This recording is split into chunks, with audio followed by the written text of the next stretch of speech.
নমস্কার বন্ধুরা, চলে এসেছি কথা ধারাবাহিকের নতুন একটি আপডেট নিয়ে। আজকের গল্পের শুরুতেই আপনারা দেখতে পাবেন কথাকে একটা গুন্ডা তার গলার উপর ছুরি ধরে এবং সেটা দেখে অগ্নিও ঘাবড়ে যায়। এমন সময় অগ্নি সেই গুন্ডাটার উপর বালি ছুড়ে দেয়, যার কারণে ওর চোখে বালি ঢুকে যায় এবং কথাকে অগ্নি সেখান থেকে ছাড়িয়ে নেয়। এরপর অগ্নি আর বাকি সবাইরা সেই গুন্ডাদেরকে মারধর করতে লাগে আর উস্তাদকে অগ্নি মারধর করতে লাগে। এমন সময় উস্তাদ সেখান থেকে পালিয়ে যায় আর উস্তাদের পিছু নেয় অগ্নি। অগ্নি উস্তাদের যখন পিছু নেয় তখন অগ্নির পিছু পিছু বাকিরাও চলে যায়।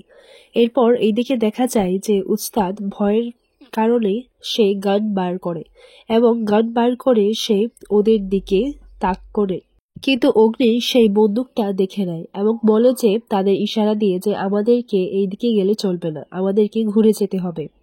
এরপর উস্তাদ যখন দেখে যে সেখানে তো কেউ নেই, বলে যে উস্তাদের ভয়ে সবাই পালিয়েছে এবং সে এটা ভেবে খুশিও হয়, কিন্তু পেছন থেকে সে অগ্নি তাকে ধরে নেয় এবং তাকে মারধর করতে লাগে। মারধর করতে করতে তাকে সেখানে নিয়ে যায় এবং উস্তাদের সামনেই অগ্নি উস্তাদের সেই চেয়ারটাকে তুলে সেই উস্তাদের চেয়ারে অগ্নি বসে। এরপর প্র্যাটি সেই উস্তাদকে জিজ্ঞাসা করে যে কিছুদিন আগে একটা স্নাইপার গান এখানে বিক্রি করা হয়েছিল, ভালো করে দেখ।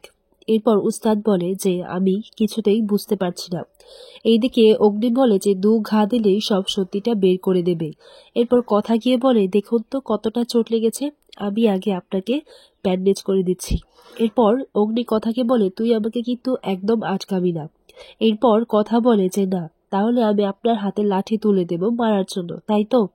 এরপর অগ্নি গিয়ে সেই উস্তাদকে 2 ঘা দেয় এবং সে প্রথমে কিছু বলতে না চাইলে এরপর সেই মুখ খোলে যে বিশ্বাস, প্রান্তিক বিশ্বাসকে আমি এটা বিক্রি করেছিলাম। জয়দীপ বিশ্বাসের ছেলে প্রান্তিক বিশ্বাস। এই নামটা শুনে অগ্নি তো ভীষণ রেগে যায়। অগ্নি বলে যে আবার এই প্রান্তিক বিশ্বাস, ওকে তো আমি ছাড়বো না, আই উইল কিল হিম। ওকে তোর এতটা বড় ক্ষতি করার চেষ্টা করেছে, ওকে আমি ছাড়বই না। আমি তোকে প্রমিস করছি কথা যে তোর এত বড় ক্ষতি করেছে। এরপর এইদিকে জুড়ে এটাই ভাবতে লাগে যে যে ভয়টাই পাচ্ছিলাম সবসময় সেটাই কেন সত্যি হয়। এরপর কথা আর বাকি সবাইরা যখন বাড়িতে আসে তখন তাদেরকে এই ছদ্মবেশে দেখে পিসিয়া কিছুতেই চিনতে পারছিল না। বলে যে আপনারা কাহা সে আয়ে হ্যাঁ और यहाँ क्या करता है? ডালের কাটা দিয়ে সব 2 ঘা দিলে না ঠিক হয়ে যায়গা। এরপর অগ্নি বলে এই সেরেছে। তখন অগ্নি এখান থেকে বলে যে যে ভুল অ্যাড্রেসে চলে এসেছি। এরপর অগ্নিকে কর্তা দাদু দাঁড় করিয়ে বলে যে ভুল অ্যাড্রেস মানে তুমি কি এদের সবার পালের গোদা নাকি? এরপর অগ্নি এটা শুনে বলে যে হামকো পালের গোদা বলতা হ্যাঁ।